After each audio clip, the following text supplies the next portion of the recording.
Hello everyone, in this video I will be talking about nebulae and the different kinds that can be found in our universe. Despite their name, planetary nebulae actually have nothing to do with planets. They are actually cosmic gas and dust from the cast-off layers of a dying star of intermediate mass. These stars expand into red giants and expel the gas while shrinking.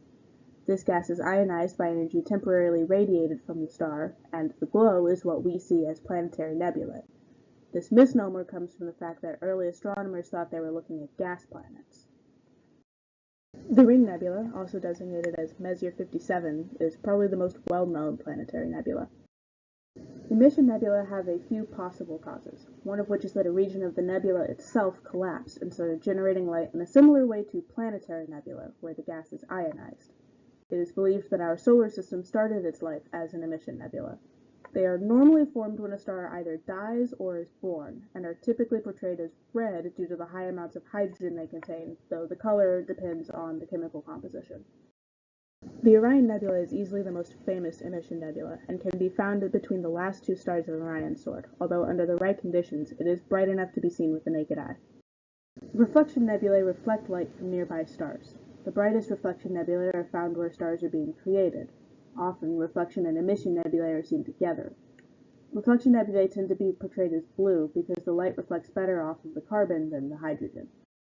NGC 1999, or the Cosmic Keyhole, was found and photographed shortly after astronomers repaired the Hubble telescope in December 1999, and can be found very close to the Orion Nebula.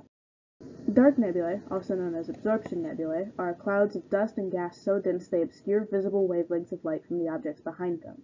This is due to the high concentrations of dust found in the coldest, densest parts of the nebulae, which is coated with frozen carbon monoxide and nitrogen. Dark nebulae typically average at about -442 to -279 degrees Fahrenheit, which allows for hydrogen to form and an abundance of star formation to take place. The Coalsack Nebula is quite well known, even if you don't know it. If you can see the Milky Way at night, you can see the Coalsack Nebula blocking part of it. Supernovas are the last hurrah of a dying star, and are the biggest explosions we've ever seen.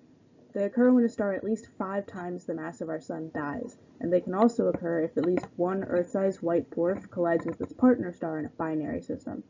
Supernovas are so bright they can outshine their entire galaxy for a few days or even months, and can be seen across the universe. The Crab Nebula is actually a remnant of a supernova that was recorded by Japanese and Chinese astronomers circa 1054 AD. Thank you for watching, and I hope you have a great day.